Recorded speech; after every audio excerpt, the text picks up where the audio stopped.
कि 3,000 करोड़ की संपत्ति वक्फ के नाम के ऊपर कब्जा करके तो ओवैसी बैठा हुआ है। ये क्या मुसलमानों की हितैषियों की बात करेगा?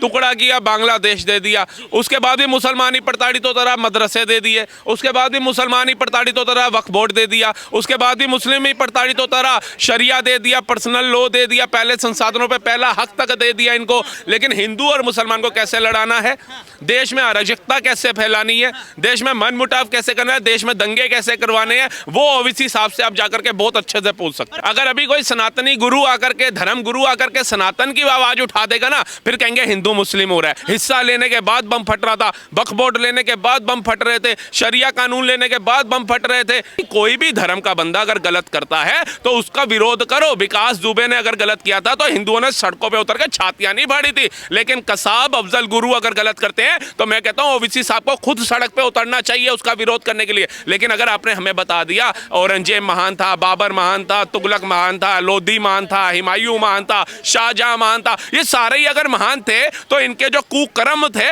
वो इतने घटिया क्यों थे? देखिए, जो भी पार्टी राष्ट्र हित में काम करने का सोचेगी विपक्ष उसके टांग अड़ाएगा ही अड़ाएगा। उसी का जीता जाता एग्जाम्पल है, हम दिल्ली राजधानी में रह रहे हैं और राजधानी की अगर ऐसी हालत है तो सोचिए भारत के अलग अलग राज्यों की क्या दुर्दशा होगी। यहाँ पर एक तरफ तो पूरा विपक्ष डंका बजाता है कि युवा बेरोजगार है, भुखमरी बहुत है, लोगों के पास खाने को नहीं है, इतनी बड़ी बड़ी बातें बोलता है। और उसके बाद म्यांमार से, बांग्लादेश से रोहिंग्या बसाने का काम कौन करता है? केजरीवाल जी के विधायक आतमुल्ला खान साहब। अच्छा, आतमुल्ला नहीं, अमानतुल्ला सॉरी, है ना, ये करते हैं। अरे जितने भी ये तुल्ला वुल्ला है ये सारे यही तो काम कर रहे हैं। कायदे से देखोगे इनके जितने भी नेता हैं उनका काम क्या है? आप ये बताइए, ओखला जो था वो इसलिए बनाया गया था वहाँ इंडस्ट्रियाँ आकर के लगे, लोगों को रोजगार मिले। क्या 11 सालों की राजनीति के अंदर केजरीवाल जी ने एक इंडस्ट्री भी लगाई थी? एक इंडस्ट्री लगाई हो तो आप बताइए। लेकिन रोहिंग्याओं को कैसे बसाना है, उनको राशन कैसे प्रोवाइड करना है, उनकी झुग्गियां अगर खराब टूट गई हैं उनको दोबारा से कैसे उसके ऊपर तिरपालें लगवानी है, उनको पैसा कैसे देना है, ये सारे काम इन्होंने किए केजरीवाल जी के विधायक ने, अमानतुल्ला खान ने। निरंतर एलजी पर आरोप लगाए गए, केंद्र पर आरोप लगाए गए कि फंड इनकी तरफ से नहीं आया, एलजी बीजेपी से मिला हुआ है, तो इस बात पर क्या आपकी एक राय है? नहीं, एलजी साहब जो फंड देंगे हमारे टैक्स के पैसों का, वो दिल्ली के मूल लोगों के विकास के लिए देंगे या रोहिंग्या और बांग्लादेशियों के लिए देंगे? मैं तो कहता हूँ बहुत अच्छा किया अगर नहीं दिया ऐसे लोगों को तो। मतलब इनका अगर वोट बैंक है, इन्होंने सत्ता का लालच है, तो सर आप काम करो ना, विकास करो, विकास के दम पे आओ। लेकिन आप ऐसे रोहिंग्याओं को बसा बसा करके उनके डुप्लीकेट आप आधार कार्ड बना बना करके सोचते हो कि आपको सत्ता हासिल हो जाएगी। कितने दिन की होगी? 11 साल आपने राज किया ना, अब जनता का टाइम है, जनता ने दिखा दिया। और मैं तो उन जागरूक मुसलमानों की भी तारीफ करता हूं जिन्होंने इस दिल्ली इलेक्शन के अंदर दिखाया कि भैया जी हमारे पूर्वज जो थे वो 47 में रुक गए थे, वो भागे नहीं थे यहाँ से। लेकिन जो बांग्लादेश भाग गए, जो म्यांमार भाग गए, आज उनको भारत की याद आ रही है और मुंह उठा करके आ रहे हैं। भारत नहीं झेल सकता इतने रोहिंग्याओं को। कुछ इसी की आड़ में कह देते हैं कि भारत के मुसलमानों को दबाने का काम जो है बहुसंख्यक समाज कर रहा है और केंद्र की सरकार करने वाली है। आप कायदे से देखोगे तो मुसलमान कब नहीं दबा? 1947 में जब उसने अपना देश मांगा, किस आधार पे मांगा था? कि मुसलमानों को दबाया जा रहा है, मुसलमानों को उनका हक नहीं मिल रहा, मुसलमानों ने देश की आज़ादी में लड़ाई लड़ी, इतना हक मांगते मांगते उनको पाकिस्तान दे दिया। उसके बाद ही मुसलमान ही प्रताड़ित होता रहा, फिर कहते जी बांग्लादेश दे दो, टुकड़ा किया, बांग्लादेश दे दिया। उसके बाद भी मुसलमान ही प्रताड़ित होता रहा, मदरसे दे दिए। उसके बाद भी मुसलमान ही प्रताड़ित होता रहा, वक्फ बोर्ड दे दिया। उसके बाद भी मुस्लिम ही प्रताड़ित होता रहा, शरिया दे दिया, पर्सनल लॉ दे दिया, पहले संसाधनों पे पहला हक तक दे दिया इनको, अलग समुदाय का दर्जा तक इनको दे दिया। अभी भी अगर मुसलमान प्रताड़ित है तो भैया भगवान ही मालिक है, इनका और कोई नहीं हो सकता। ओवैसी ने सदन में साफ बोला है कि वक्फ बोर्ड जो है वो मुसलमानों का अधिकार है, ये मुसलमानों की संपत्ति है, ये किसी के पास नहीं जा सकती, तो उनका अधिकार क्यों छीना जाता? तो ओवैसी साहब को बोलिए कि एक बार पाकिस्तान के जो प्राइम मिनिस्टर है उनसे बातचीत करें और बांग्लादेश के जो प्राइम मिनिस्टर है उनसे भी बातचीत करें, क्योंकि जब उनका हक है वक्फ बोर्ड और अभी भारत में भी जितनी संपत्तियां हैं मुगलों के टाइम की वो उनका हक है, तो फिर पाकिस्तान वापसी किया जाए हमें और बांग्लादेश हमें वापसी किया जाए। मतलब आप बांग्लादेश भी ले लो, पाकिस्तान भी ले लो और उसके बाद भारत के अंदर जो सी भी जमीन है, इवन की महाकुंभ जहां हो रहा है वो भी वक्त की जमीन है। अरे 3,000 करोड़ का तो उस दिन मैं देख रहा था डाटा कि 3,000 करोड़ की संपत्ति वक्त के नाम के ऊपर कब्जा करके तो ओवैसी बैठा हुआ है। ये क्या मुसलमानों की हितैषियों की बात करेगा? खानदानी रईस हैं ओवैसी साहब, बैरिस्टर कहते हैं इनको। इनसे पूछिए कितने जो झुग्गी झोपड़ी में मुसलमान रह रहा है या नीचे तबके का मुसलमान है, उसका कितनों का भला किया ओवैसी जी ने? किसी एक का उदाहरण दीजिए, किसी मुसलमान की झुग्गी पक्की करा करके मकान बना करके दे दियो, एक का उदाहरण नहीं होगा इनके पास। लेकिन हिंदू और मुसलमान को कैसे लड़ाना है, देश में अराजकता कैसे फैलानी है, देश में मनमुटाव कैसे करना है, देश में दंगे कैसे करवाने हैं, वो ओवैसी साहब से आप जाकर के बहुत अच्छे से पूछ सकते पर हैं। वो तो कह रहे हैं कौम के हित की आवाज मैं उठा रहा हूं, और यहां तक कि उन्होंने कह दिया कि 1 इंच भी मैं अपनी जो है वो केंद्र सरकार को नहीं दूंगा क्योंकि ये मेरा अधिकार है। हाँ, ये कौम की आवाज उठा रहे हैं 1947 से आज तक। ठीक है, अगर अभी कोई सनातनी गुरु आकर के, धर्म गुरु आकर के सनातन की आवाज उठा देगा ना, फिर कहेंगे हिंदू मुस्लिम हो रहा है। अभी मोदी ने 536 मकान दे दिए, एक मुसलमान ने वोट नहीं दिया रामपुर के अंदर, लेकिन ओवैसी साहब की जबान नहीं खुली कि अरे निर्दयियों, जहां खाना खाते हैं नमक हरामी नहीं करते हैं, तुम्हें वोट देना चाहिए था अगर तुम्हें घर मिला। एक बार भी इन्होंने बोला, तब इनको नहीं लगा कौम की आवाज उठानी चाहिए, किसकी उठानी। मतलब सारी जगहों पे एक काम करो, पूरे भारत पे आप ही कब्जा कर लो। इससे अच्छा तो ये होता कि हमने पाकिस्तान ले लिया होता ना, तो शांति से रह रहे होते। इन्होंने भारत में रह करके शांति से नहीं रहने दे रहे, तो कब रहेंगे सर? टिल 1947 में देश आजाद हुआ था, 2025 में हम आ गए। आज भी देख लो तो भैया कहां पे आतंकवादी घटनाएं 2014 के बाद से बंद हुई, उससे पहले हर राज्य में बम फट रहा था, हिस्सा लेने के बाद बम फट रहा था, वक्फ बोर्ड लेने के बाद बम फट रहे थे, शरिया कानून लेने के बाद बम फट रहे थे, ठीक है जी, उसके मदरसे लेने के बाद बम फट रहे थे। तो एक बात बताओ ना, जब सारी चीजें आपके मन मुताबिक कर रहे हैं और कोई हिंदू सड़कों पे नहीं उतर रहा कि सरकारी संपत्तियां जला दो, है बसें जला दो, सड़कें जाम कर दो, कोई नहीं उतरा। लेकिन आज अगर होती है हक की बात, तो आपको सिर्फ मुसलमान ही क्यों नजर आता है? आपको वो दलित नजर क्यों नहीं आता जो हिंदुओं में निकलता है? वो आपको SC ST नजर क्यों नहीं आते जो हिंदुओं में निकलते हैं? आपको वो जो निचले तबके के होते हैं वो नजर क्यों नहीं आते? आदिवासी लोग नजर क्यों नहीं आते आपको?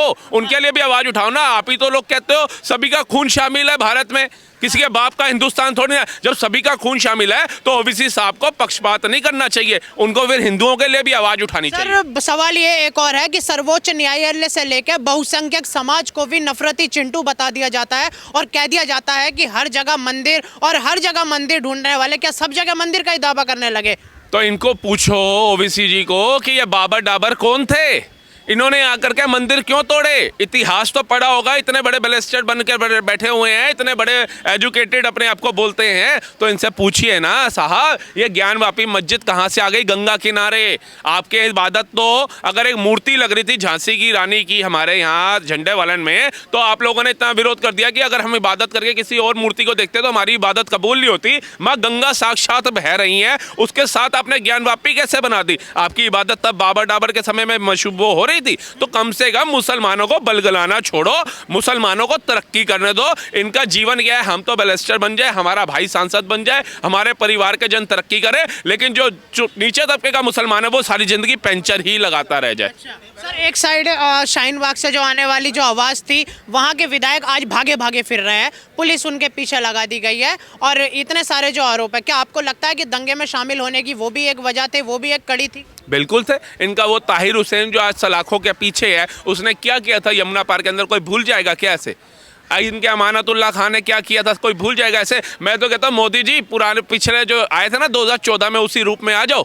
डोनाल्ड ट्रंप से हमें कुछ सीखना चाहिए, भारत के विपक्ष को भी कुछ सीखना चाहिए। डोनाल्ड ट्रंप ने 20 जनवरी को शपथ ली थी और 3 फरवरी तक कम से कम 5600 लोगों को उसने अपने देश से निकाल के फेंका, जिसमें 104 भारत के भी थे। और जब उनको हथकड़ी लगा करके भेजा जा रहा था ना, तब ये विपक्षी निंदा कर रहे थे, बोर्ड लेकर के आ गए थे। एक बात बताइए, वो अमेरिका है, सुपर पावर कंट्री है, वो भारत नहीं है जिसको आप धर्मशाला बना दोगे। और भारत से अगर रोहिंग्या घुसपैठियों को बाहर भगाया जाएगा तो आप बिरयानी पार्टी करवाएंगे शाहीन बाग के अंदर, आप चक्का जाम कराएंगे शाहीन बाग के अंदर, आप दिल्ली की सड़कों के अंदर आगजनी करेंगे। वो अमेरिका है, 28 लाख हिंदू रहते हैं, 28 लाख छोड़िए 28 हिंदू भी पे उतरे हो तो मुझे बताइए। और सर पर यही कह रहे हैं कि रोहिंग्या मुसलमान की आड़ में ये बहुसंख्यक हिंदू राष्ट्र की बात करते हैं, राम राज्य की बात करते हैं, और जो देश के मुसलमान हैं उनको बाहर निकालने की बात आप लोग कर रहे हैं। नहीं, इनसे पूछे राम राज्य के अंदर ओवैसी चीज़ है। बाबर और औरंगजेब और वजीर खान के टाइम पे तो कत्लेआम हुए हैं, उसका जीता जाता मतलब परिणाम वो है, कहते हैं परिणाम है,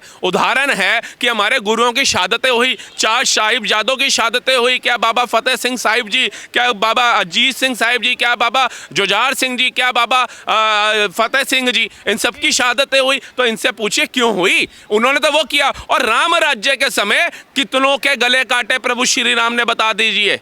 कितनों के कत्लेआम हुए, बता दीजिए। कितनी बहन बेटियों के साथ प्रताड़नाएं हुई, बता दीजिए। हम तो चाहते हैं भारत ही नहीं पूरे वर्ल्ड के अंदर राम राज्य होना चाहिए। और प्रभु श्री राम की तरह जैसे उन्होंने अपनी प्रजा को खुश रखा था, अपने राज्य को विकासशील बनाया था, खुशहाल बनाया था, वैसे ही भारत के तमाम राज्य खुशहाल होने चाहिए। ऐसा नहीं कि आज इधर एक दंगा हो रहा है, कल उधर एक दंगा हो रहा है, आज उधर आगजनी हो रही है। और ओवैसी साहब को जरा एक चीज विमर्श करनी चाहिए कि भारत के अंदर छोड़िए, अमेरिका के अंदर भी जो प्लेन लेकर के घुस गया था ना, वो कौन से धर्म का था? कम से लादेन कौन था आप पूछिए। और ओबामा ने अमेरिका में घुस करके उसको मारा था, तब आपके मुंह से 2 शब्द क्यों नहीं कूटे? और मैं कहता हूं कि कोई भी धर्म का बंदा अगर गलत करता है तो उसका विरोध करो। विकास दुबे ने अगर गलत किया था तो हिंदुओं ने सड़कों पे उतर के छातियां नहीं फाड़ी थी, लेकिन कसाब अफजल गुरु अगर गलत करते हैं तो मैं कहता हूं ओवैसी साहब को खुद सड़क पे उतरना चाहिए उसका विरोध करने के लिए। लेकिन ये खुद तो समर्थन करते हैं, साथ में मुसलमानों को भी बलगलाते हैं कि अफजल गुरु एक महान था, कसाब महान था, हिजबुल्लाह महान था। तो ऐसे लोगों का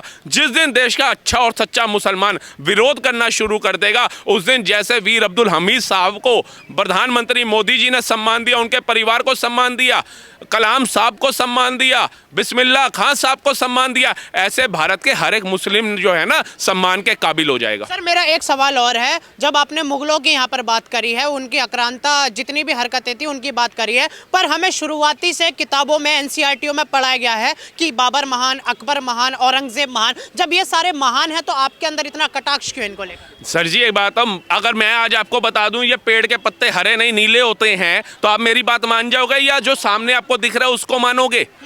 जब हमारे को सामने पता चल रहा है कि गुरु साहिबों ने शहादतें दे दी, किसके लिए दी?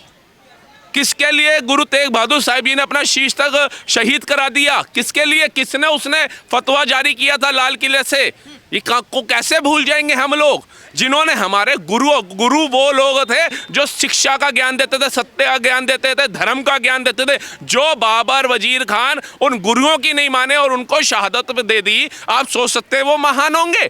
अगर हमें पढ़ा दिया गया, आज छोटे बच्चे को भी बोल दिया जाता है बेटा चॉकलेट ज़्यादा मत खाओ दांत खराब हो जाएंगे, तो क्या उसको अगर हमें 1 चॉकलेट दे रहे तो वाकई में ही दांत खराब हो जाएंगे या 10 दे रहे तब होंगे? लेकिन अगर हम बच्चे को डराते हैं, बच्चे झूले पे नहीं चढ़ना, गिर जाओगे चोट लग जाएगी, तो हर बच्चा तो नहीं झूले से गिरता ना। लेकिन अगर आपने हमें बता दिया औरंगजेब महान था, बाबर महान था, तुगलक महान था, लोधी महान था, हुमायूं महान था, शाहजहां महान था, ये सारे ही अगर महान थे तो इनके जो कुकर्म थे वो इतने घटिया क्यों थे? धर्म रूपांतरण आज तक हमने किसी हिंदू ने, इवन कि मोदी तो सब सर्वोच्च स्थान पे बैठे, उन्होंने बोला मुसलमानों या तो धर्म बदल लो नहीं तो मैं तुम्हारी खैर ऐसी की तैसी कर दूंगा, नहीं बोला ना। ये भारत संविधान से चलने वाला देश है और यहाँ किसी को भी हक नहीं है। लेकिन अगर आप देखोगे तो कभी वोट जिहाद निकल के आएगा, कभी लव जिहाद निकल के आएगा, कभी धर्म जिहाद निकल के आएगा, मतलब कुछ ना कुछ निकल करके आता ही रहता है। ऐसी क्या आवश्यकता है? मेरा नाम राहुल है, मैं तो जावेद बन के किसी को नहीं तंग करता, लेकिन वहाँ पे जावेद कैसे अभिषेक बन के तंग करने लग जाता है। अभी नाम देखे होंगे आपने भी, अभी छठ पूजा के अंदर भी एक रेहान था, वो रोहन बन के चला गया। क्या काम भैया तेरा छठी पर्व के अंदर है? वो गुजरात के अंदर हमारा डांडिया होता है, उधर तुम नाम बदल के जाते हो, पकड़े जाते हो, मार खाते हो, अपने धर्म का नाम भी खराब करते हो। अभी अब मैं देख रहा हूँ मोदी जी, योगी जी सबके कहने के बाद, इवन कि योगी जी छोड़िए धर्म गुरुओं के भी कहने के बाद कि मुसलमानों को व्यापार के लिए वहाँ नहीं आना चाहिए हमारा, फिर भी ये मूर्तियां बेच रहे हैं। क्या आवश्यकता है? आपके में मूर्ति पूजा नहीं होती, आप उसको मानते नहीं हो, तो आपको क्या आवश्यकता है? और वैसे आप लोग कहते हैं मंदिर खाने को देगा।